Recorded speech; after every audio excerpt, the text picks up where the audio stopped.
माननीय स्वामी ज्ञानानंद जी महाराज तथा सभी संतजन,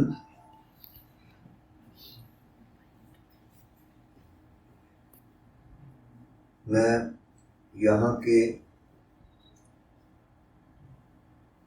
कार्यक्रम के आयोजकों को धन्यवाद देता हूँ, जिन्होंने मुझे भी आप सभी के और स्वामी जी महाराज के दर्शन करने का समय दिया। संक्षेप में छोटी छोटी सी बातें कह देता हूँ, विवरण बाद में कभी समय मिलेगा तो उसका कर लेंगे। सज्जनों, महाराज जी तो गीता की कथा करते हैं, अत्यंत सुंदर व्याख्या करते हैं। मुझे जो एक दो बातें आपसे बतानी है गीता से। मेरे विचार से गीता तथा महाभारत को अलग अलग नहीं किया जा सकता। उन दोनों का एक तत्व जो मैं समझ के आपको बता रहा हूं, वो यह है कि भगवान कृष्ण अर्जुन को यह उपदेश करते हैं कि अर्जुन, तू यह शरीर नहीं है, तू आत्मा है और आत्मा मरती नहीं है, और तू तो इसका दृष्टा है। इसलिए जो भी अधर्मी है उसको नाश करना तेरा कर्तव्य है और धर्म पालन करना तेरा मुख्य कर्तव्य है। उसके लिए धर्म पालन करने के लिए पहली बात लक्ष्य तय करना है, और लक्ष्य विचार से तय करना है। लक्ष्य तय करना है और लक्ष्य विचार के तय करना है। ऐसे ही नहीं, भावक होकर नहीं, भावना के समय विचार नहीं रहता, विवेक बुद्धि नहीं रहती। तो लक्ष्य क्या है? धर्म स्थापन। धर्म स्थापन के लिए अधर्मी का नाश करना है, लक्ष्य तय हो गया। उसके लिए फिर लक्ष्य महान है, कोई नियम महान नहीं। यह अत्यंत आवश्यक बात हम सब भारतीयों को समझने वाली है।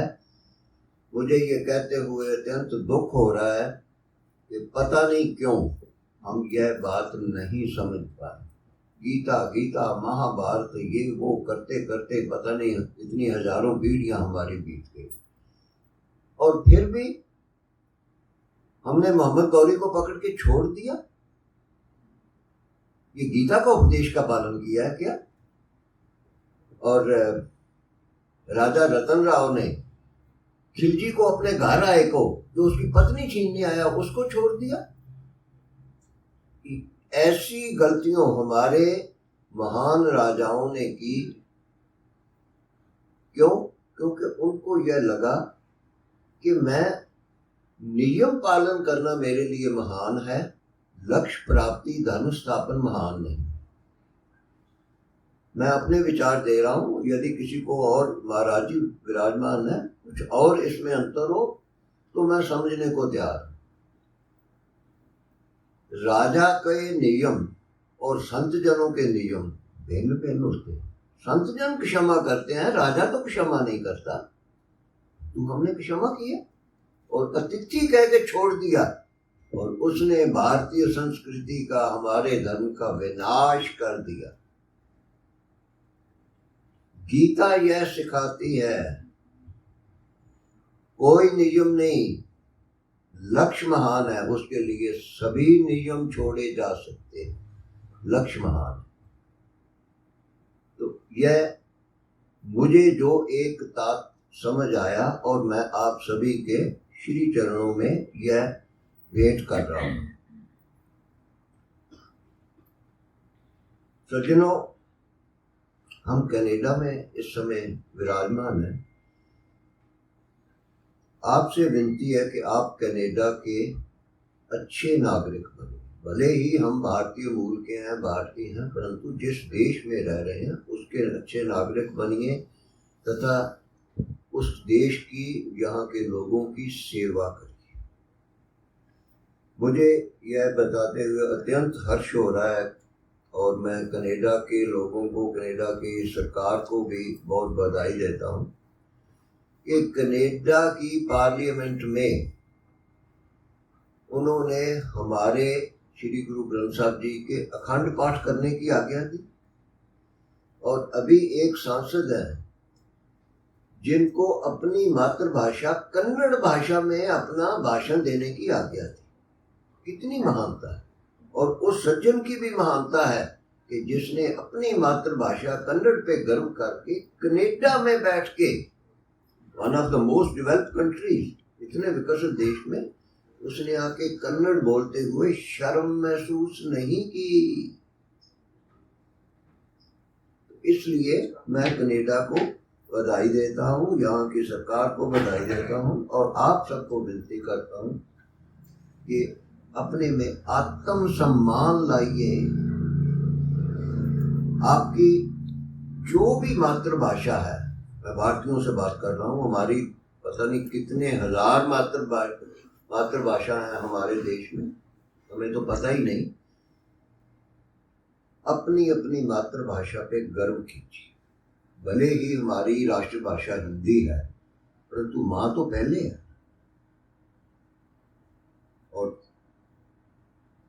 अपनी मातृभाषा, उस पे गर्व कीजिए, उसका उपयोग कीजिए। बच्चों में, घर में अपनी मातृभाषा का उपयोग कीजिए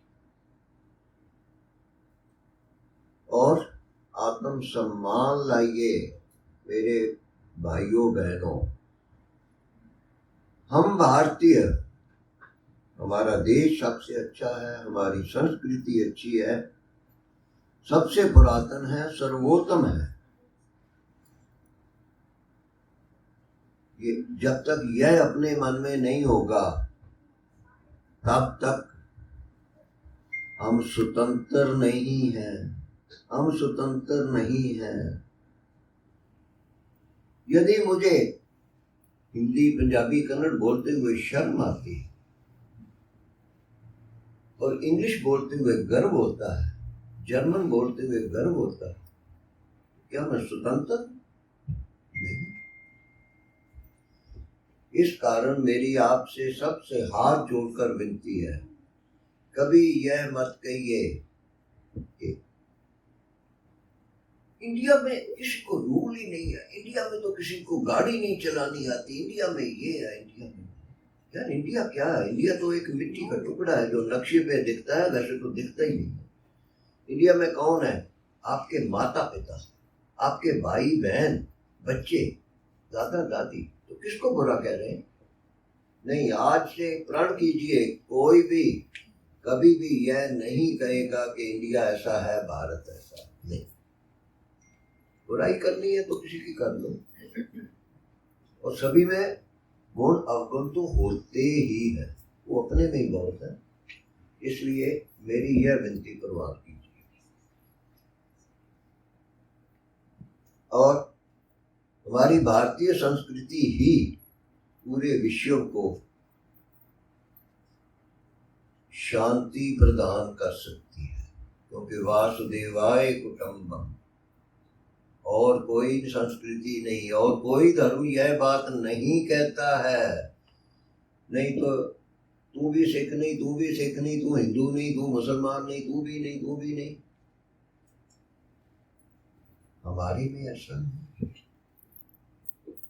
पूरा विश्व, स्वामी जी कृपा करेंगे, बताएंगे, तो यह केवल और केवल और केवल हमारी भारतीय संस्कृति से, हमारे भारतीय धर्मों में ही ऐसा है, और किसी में।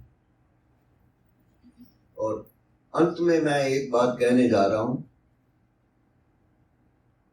संभव है आप सभी को बहुत नाराजगी होगी, यह भी संभव है कि इसके उपरंत मुझे यहाँ आप बुलाएंगे नहीं, उठा के अभी बाहर फेंक देंगे। हाँ नहीं, सब संभव रहता है, परंतु मैं अत्यंत दुख के साथ आपके समक्ष एक वह सूचना रख रहा हूं। क्यों? महाराज जी विराजमान है और आप सभी। संभव है कनाडा से यह बात जाएगी तो शायद शायद शायद भारत सरकार